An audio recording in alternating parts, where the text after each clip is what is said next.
सभी दर्शकों को मेरा नमस्कार। भारतीय ज्योतिष विज्ञान ये विषय है आज मेरे व्याख्यान का, और मैं विशेष रूप से ये बताना चाहती हूँ कि यहाँ मैंने लिखा है ज्योतिष विज्ञान। तो यहाँ संशय होता है कि ज्योतिष हम क्यों पढ़ें, हम कैसे समझें कि ये हमारे लिए उचित है या ये सही है या नहीं है।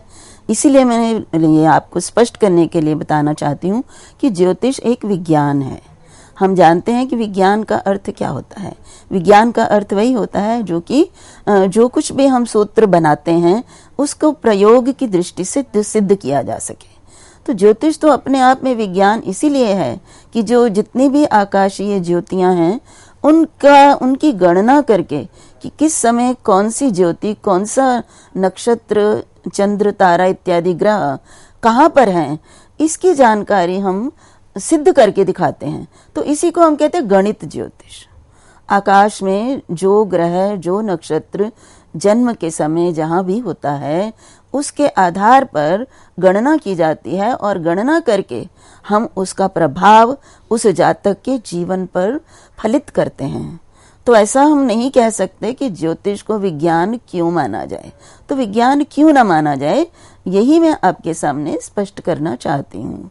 तो यहाँ पे गणित ज्योतिष और फलित ज्योतिष, ज्योतिष के दो अंग हैं, और गणित ज्योतिष इसका सबसे प्रमुख अंग है, क्योंकि गणित ज्योतिष के द्वारा ही हम सबसे पहले आकाशीय जो पिंड हैं उनकी स्थिति का जो है ज्ञान करते हैं, और उनकी स्थिति के आधार पर जो प्रकृति है और मानव है उस पर उसका क्या प्रभाव पड़ता है, इसकी जानकारी तभी प्राप्त होती है कि कौन सा ग्रह कहाँ पर है, कौन सा नक्षत्र कहाँ पर है।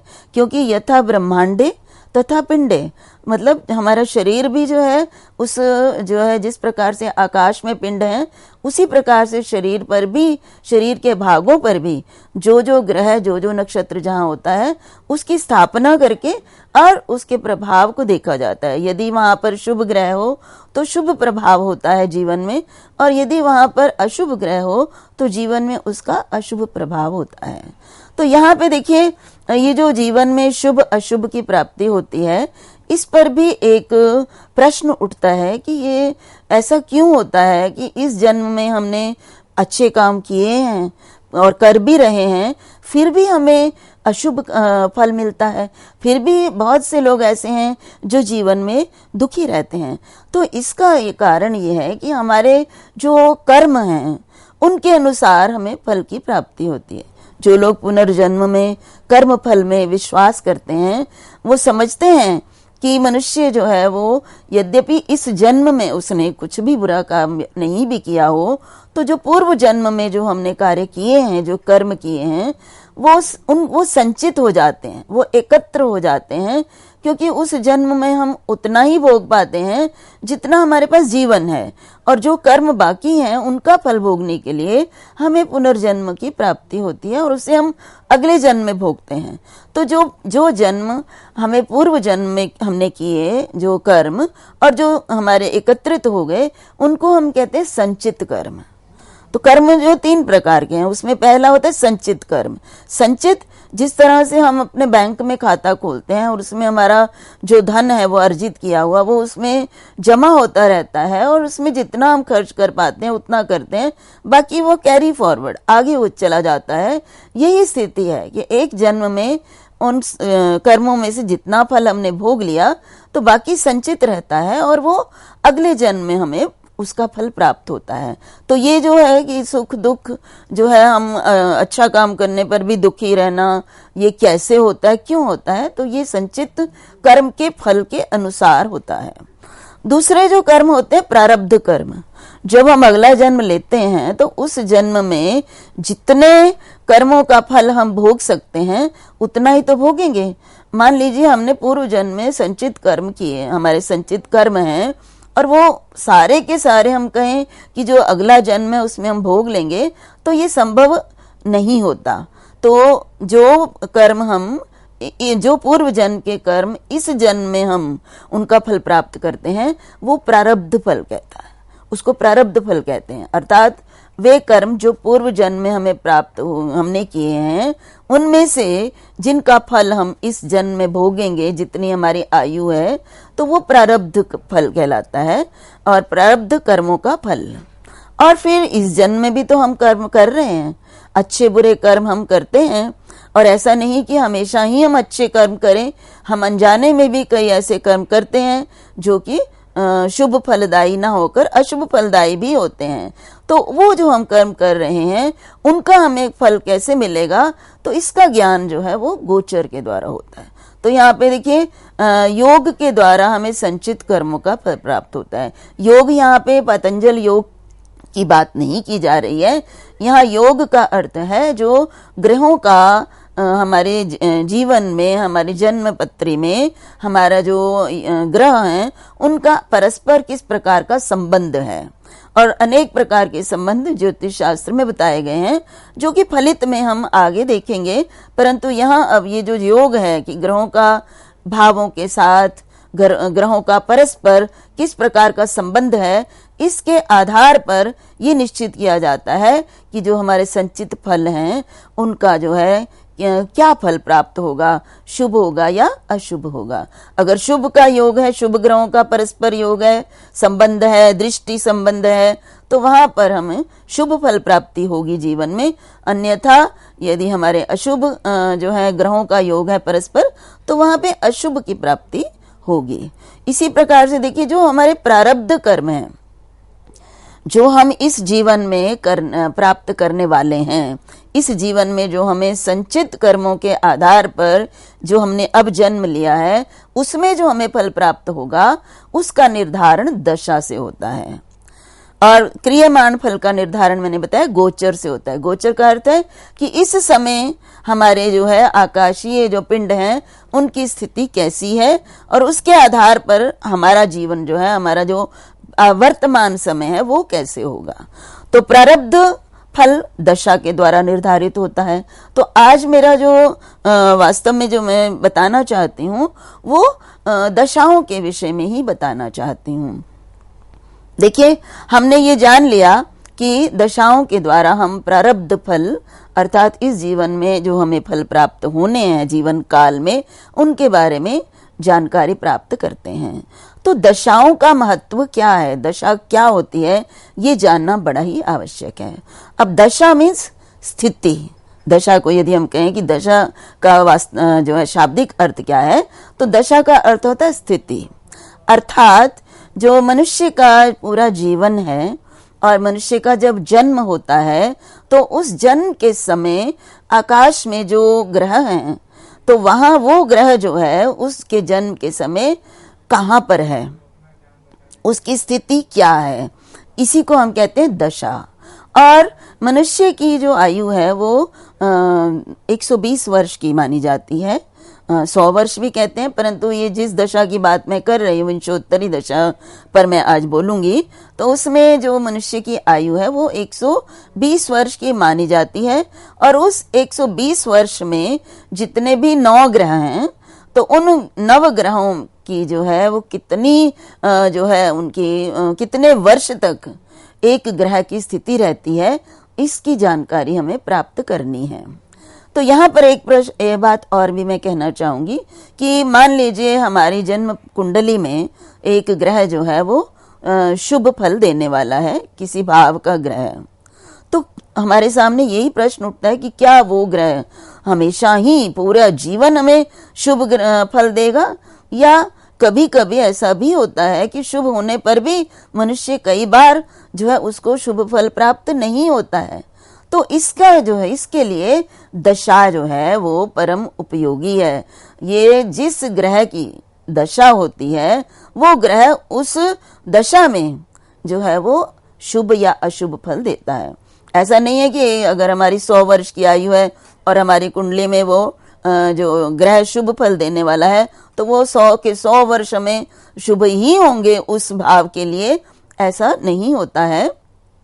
सामान्य रूप से शुभ होता है, परंतु विशेष शुभता उसकी जब उसकी दशा आती है तो उस दशा में ही होता है। इसलिए हमें दशा की जानकारी अत्यंत आवश्यक है हमारे लिए। और ये भी जानना है कि एक तो जन्म के समय दशा जो है वो निर्धारण कैसे होता है, हम कैसे जानेंगे कि जन्म हुआ तो वो किस ग्रह की दशा है, और ये भी जानना अनिवार्य है कि वो दशा जो है उस ग्रह की कितने वर्ष तक रहेगी, और अगला फिर जो ग्रह है वो कौन सा होगा, किस ग्रह की दशा होगी। तो यही आज के व्याख्यान के माध्यम से मैं आपके सामने प्रकट करूंगी, और विशेष रूप से मैं पराशर मुनि का जो होरा शास्त्र है उसी के आधार पर आपसे बात करूंगी। तो यहाँ पे देखिए, सबसे पहले दशा, मैंने आपको बताया दशा क्या है, कि हमारे जीवन में किस ग्रह की स्थिति कब होगी, ये ज्ञान दशा ज्ञान कहलाता है। इसीलिए कहा अथातः संप्रवक्ष्यामि दशा भेदान अनेकशः, और ये दशा के अनेक भेद पराशर मुनि ने कहे हैं। और अनेक भेद हैं, जैसे कि विंशोत्तरी दशा, अष्टोत्तरी दशा, फिर उसके बाद योगिनी दशा, अनेक प्रकार की जो दशाएं हैं कुल मिलाकर उन्होंने बताया है। द्विचत्वारिंशत् भेदा स्यु कथयामि तवाग्रतः, और इसके 42 भेद हैं। 42 प्रकार की दशाओं के द्वारा हम ये जान सकते हैं कि किस बालक के जीवन में कब कौन से ग्रह की दशा होगी। और वास्तव में ये 42 के 42 भेद पराशर मुनि ने उन सबके विषय में बताया है, परंतु उन्होंने फिर ये भी कहा है कि इनमें से जो प्रमुख रूप से जो भेद हैं वो 3 ही हैं। ये 3 ही भेद सभी जो हैं ज्योतिष के ज्ञाता मानते हैं विशेष रूप से, और वो पहला एक है विंशोत्तरी दशा, और दूसरी है योगिनी दशा, और अष्टोत्तरी दशा। विंशोत्तरी दशा, जैसा कि नाम से ही स्पष्ट हो रहा है, विंश मीन्स 20 और उत्तर अर्थात 100 उत्तर 20, तो 120 वर्ष तक जो दशा की गणना है वो विंशोत्तरी दशा कहलाती है। और ये जो है मुख्य रूप से पूर्वोत्तर प्रदेश में तथा प्रदेशों में तथा राजस्थान में इसके द्वारा गणना की जाती है, विंशोत्तरी के द्वारा। और योगिनी दशा सिंध और पंजाब आदि प्रदेशों में इसका उपयोग होता है। और अष्टोत्तरी दशा, जैसा कि अष्टोत्तरी मतलब आयु को 108 वर्ष की मानकर जो दशा का निर्धारण होता है वो अष्टोत्तरी दशा, और ये दक्षिण मध्य भारत और गुजरात में इस जो है अष्टोत्तरी दशा से गणना की जाती है। इसको हम पराशर के द्वारा जो पद्य दिए गए हैं उनके द्वारा भी स्पष्ट कर सकते हैं, और वो पद्य आपके समक्ष हैं। गुर्जरे कच्छ सौराष्ट्रे पांचाले सिंधु पर्वते एतेष्वष्टोत्तरी श्रेष्ठा अन्यत्र विंशोत्तरी मता। तो यहाँ पे जैसा कि मैंने पहले भी आपको बताया है पीछे, तो यहाँ उन्होंने इस कारिका के माध्यम से, इस पद्य के माध्यम से बताया कि गुजरात, कच्छ, सौराष्ट्र, पांचाल और सिंधु, यहाँ पर एतेषु अष्टोत्तरी दशा श्रेष्ठा, यहाँ पर अष्टोत्तरी दशा से जो है दशा का निर्धारण किया जाता है, और अन्य सभी जगह विंशोत्तरी दशा से ही निर्धारण किया जाता है। आगे एक और बात उन्होंने कही, दशाप्यष्टोत्तरी शुक्ले कृष्णे विंशोत्तरी मता। तो यहाँ भी देखिए कहा कि दशाप्यष्टोत्तरी, यदि शुक्ल पक्ष में, शुक्ले में शुक्ल पक्ष, यदि शुक्ल पक्ष में बालक का जन्म हो तो अष्टोत्तरी दशा से ही जो है दशा की गणना करनी चाहिए, ग्रहों की गणना करनी चाहिए, और यदि कृष्ण पक्ष में हो तो विंशोत्तरी से गणना करनी चाहिए। तो ये अनेक मत हैं, मतांतर उन्होंने दिए हैं, लेकिन मुख्य रूप से कहा दशा विंशोत्तरी छात्र ग्राह्या न अष्टोत्तरी मता। तो उन्होंने ये भी कहा कि विंशोत्तरी दशा से ही वह गणना करनी चाहिए, उसका ही ग्रहण करना चाहिए, अष्टोत्तरी जो है उससे नहीं करनी चाहिए। और आगे पुनः कहा कलौ प्रत्यक्ष फलदा दशा विंशोत्तरी स्मृता। कलयुग में जो प्रत्यक्ष फल देने वाली दशा है वो विंशोत्तरी दशा ही है। तो विंशोत्तरी दशा को ही उन्होंने महत्वपूर्ण बताया, और उसी में कहा कि विंशोत्तरी दशा से ही कृष्ण पक्ष में यदि है जन्म तो अर्क होरायाम, सूर्य की होरा, होरा का अर्थ है अहोरात्र, दिन रात, तो सूर्य के द्वारा गणना करनी चाहिए, और यदि शुक्ल पक्ष में है जन्म तो चंद्र के द्वारा उसकी गणना करनी चाहिए। तो इस प्रकार से हम ये देखते हैं कि पराशर मुनि ने भी प्रमुख रूप से विंशोत्तरी दशा को ही जो है गणना के लिए उपयोगी बताया है। अब यहाँ पे देखिए, मैंने आपको बताया कि विंशोत्तरी दशा में जो मनुष्य की आयु को 120 वर्ष का बताया गया है, और 120 वर्ष की आयु में जो है ग्रहों का क्या क्रम होगा, ये क्रम जानना बहुत जरूरी है। क्योंकि वैसे तो हम सामान्य जो क्रम है वो है सूर्य, चंद्र, मंगल, बुध, गुरु, शुक्र, शनि, राहु और केतु। ये हमारा सामान्य जो है, हम वारों के अनुसार, वार भी इसी के अनुसार प्रयुक्त करते हैं। परंतु इसमें जो दशा के आनयन में, दशा की गणना में, ये ग्रहों का क्रम कुछ भिन्न है। और वो क्या है? सूर्येन्दु स्माज तमसो वाक्पतिर मंद चंद्रजा केतु शुक्रो क्रमादेते विज्ञेयाश्च दशाधिपा। दशाओं के अधिप, दशाओं के स्वामी कौन कौन से ग्रह हैं, तो उनका क्रम जो है, क्रमादेते कहा, इनका क्रम यही होना चाहिए कि सबसे पहले सूर्य की दशा होती है, सूर्य, इंदु, फिर चंद्रमा की दशा होती है, फिर होता है क्षमाज। ये क्षमाज होता है पृथ्वी का पुत्र, मंगल को कहते हैं। तो सूर्य की दशा, फिर चंद्र की दशा, फिर मंगल की दशा, और फिर तमसो, तमस कहते हैं राहु को। राहु तमो ग्रह माना जाता है, तो राहु की दशा होती है। फिर उसके बाद वाक्पति, वाक्पति गुरु को कहते हैं, फिर गुरु की दशा, और मंद शनि की दशा। फिर उसके बाद है चंद्रजा, चंद्रजा बुध को कहते हैं, चंद्र के पुत्र बुध हैं, तो इसलिए बुध की दशा, फिर केतु की, और अंत में शुक्र की दशा होती है। तो ये दशाओं के जो स्वामी हैं, ये इस प्रकार से इसी क्रम में जाने जाएंगे। इसी क्रम में हम दशाओं का ज्ञान करेंगे। जन्म के समय ये किस प्रकार से करेंगे, ये अभी आगे हम इसकी गणना करेंगे। परंतु अभी ये जानना आवश्यक है कि दशाओं का में ग्रहों की दशा का क्रम क्या है और किस दशा का काल क्या है, अर्थात मनुष्य के जीवन में कौन सी दशा, किस ग्रह की दशा कितने समय तक रहेगी। तो यहाँ पे मैंने नीचे आपको सामने लिखा है, बताया है कि सूर्य की 6 वर्ष क्रम से ही है। यदि मनुष्य के जीवन में सूर्य की दशा आती है जन्म के समय, तो वो 6 वर्ष तक सूर्य की ही दशा रहेगी। तो देखिए यहाँ पे सूर्य की दशा 6 वर्ष तक रहती है। और मान लीजिए किसी जातक की कुंडली में सूर्य जो है वो शुभ जो है स्थान पर है, शुभ है, तो इसका अर्थ है कि जब सूर्य की दशा आएगी तो उस दशा में सूर्य अपना विशेष जो है शुभ फल उस जातक को देगा। तो यहाँ पे देखिए सूर्य संबंधी फल जो है वो 6 वर्ष तक प्राप्त होगा। इसी प्रकार जो चंद्रमा है वो 10 वर्ष, उसकी आयु 10 वर्ष है। चंद्रमा 10 वर्ष तक रहता है, मतलब 120 है पूरे, और उनको किस तरह विभाजित किया गया है क्रम से, ये आपके सामने जो है मैं स्पष्ट कर रही हूँ। उसके बाद देखिए सूर्य चंद्र की बताई हमने, उसके बाद मंगल की दशा 7 वर्ष होती है, और उसके बाद राहु, तो राहु की 18 वर्ष तक, अगर राहु की दशा होती है जीवन में तो वो 18 वर्ष तक राहु की दशा ही रहती है। और उसके बाद हमारी दशा होती है राहु के बाद गुरु की दशा 16 वर्ष तक होती है। उसके बाद शनि की दशा 19 वर्ष तक है, और उसके बाद आपका बुध की दशा 17 वर्ष, और केतु की 7 वर्ष, और 20 वर्ष शुक्र की दशा रहती है।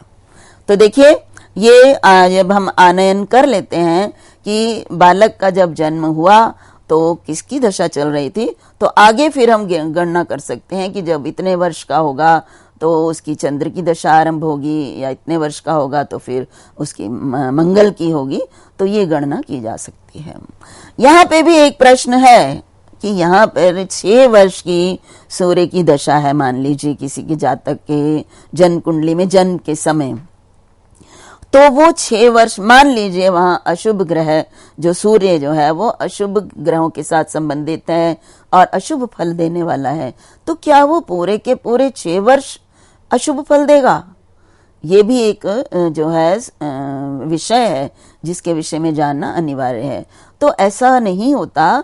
ये इनको कहते हैं महादशा, विंशोत्तरी को हम महादशा कहते हैं, और वो 6 वर्ष की है, परंतु इसमें भी अंतरदशा होती है, दशाओं में भी अंतरदशा होती है, और वो कुछ 6 वर्षों को हम उस अंतरदशा में भी विभाजित करते हैं।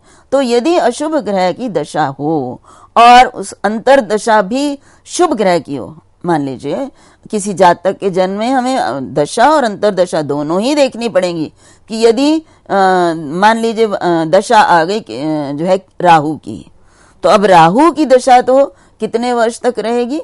18 वर्ष तक रहेगी। तो और राहु जो है कुंडली में अशुभ स्थान पर बैठा हुआ है, तो यहाँ पर तो एक चिंता का विषय हो जाता है कि इतने बड़े लंबे आयु काल में उसको राहु का अशुभ फल प्राप्त होगा। परंतु ऐसा नहीं होता।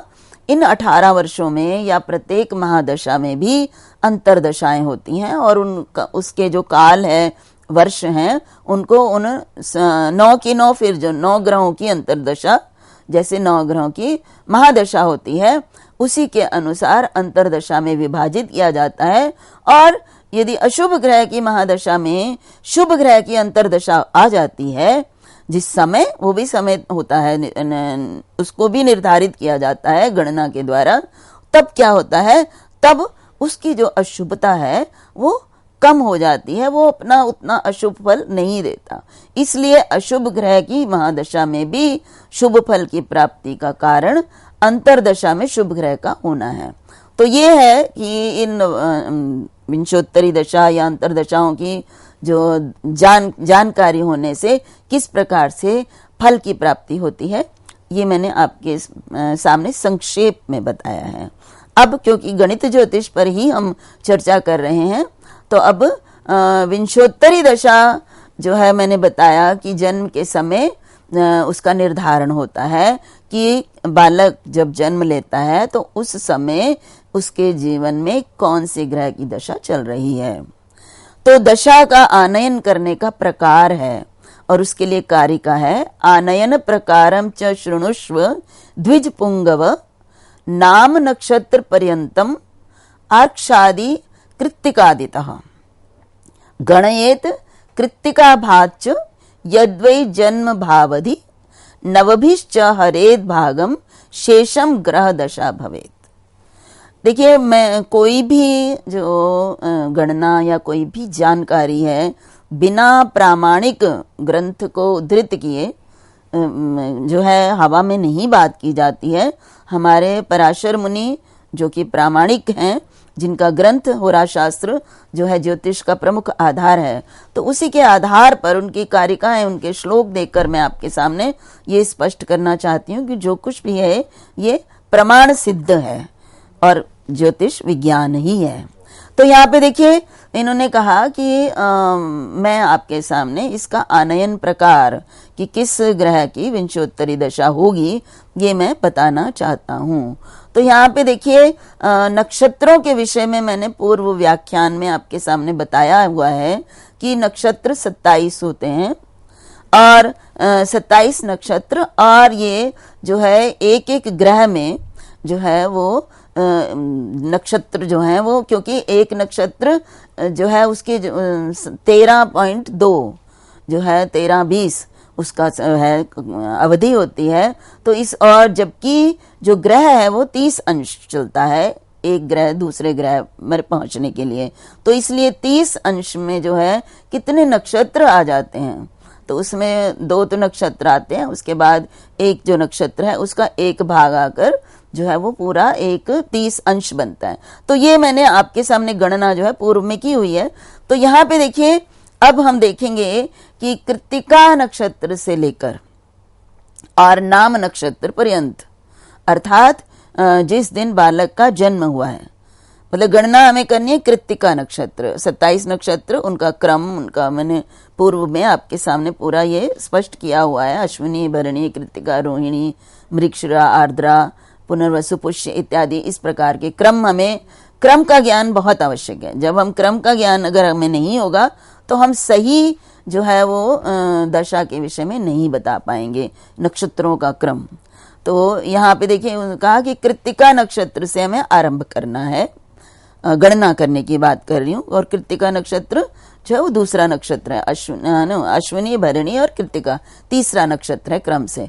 तो हमें आरंभ अश्विनी से नहीं करना, गिनना आरंभ, हमने क्या करना है, कृत्तिका नक्षत्र से गिनना है और नाम नक्षत्र पर्यंतम, अर्थात जिस दिन उस बालक का जन्म हुआ है उस दिन कौन सा नक्षत्र था उसकी जानकारी उसको देखकर और कृत्तिका से उस नक्षत्र तक गणना करनी चाहिए। और जब गणना करने पर जो संख्या आए उसको नवभिश्च हरेद, नीचे वाले जो पद्य है उसमें कहा गणयेत कृत्तिका भाच यावद भई जन्म भावदि। ये और स्पष्ट किया कि कृत्तिका से लेकर कृत्तिका नक्षत्र से जन्म नक्षत्र तक जो है वो गणना कीजिए और उसको 9 से भाग दे दीजिए और जो शेष बचेगा वो ग्रह की दशा होगी। मान लीजिए किसी का जन्म मृगशिरा नक्षत्र में हुआ है तो हम कृत्तिका नक्षत्र से गिनना आरंभ करेंगे, तो कृत्तिका और उसके बाद रोहिणी और मृगशिरा, तो ये 3 आता है। तो 9 से पहले पहले तो हम 3, 4, 5, 6, 7, 8, 9 तक तो हम नवग्रह बिना 9 से भाग किए ही जान सकते हैं। यदि तीसरा है तो फिर उसका जो है जन्म ग्रह कौन सा होगा, हमारा तीसरा किसकी संख्या है, सूर्य चंद्र मंगल, तो मंगल की दशा हमें प्राप्त हो जाएगी। तो इसी प्रकार से आगे भी जो है गणना करके हम दशा किस ग्रह की है नक्षत्र के माध्यम से जानते हैं। इसी के साथ ही मैं अगले व्याख्यान में आपको अन्य ग्रहों की दशा के विषय में गणना के द्वारा स्पष्ट करूंगी। तब तक के लिए सभी को मेरा नमस्कार।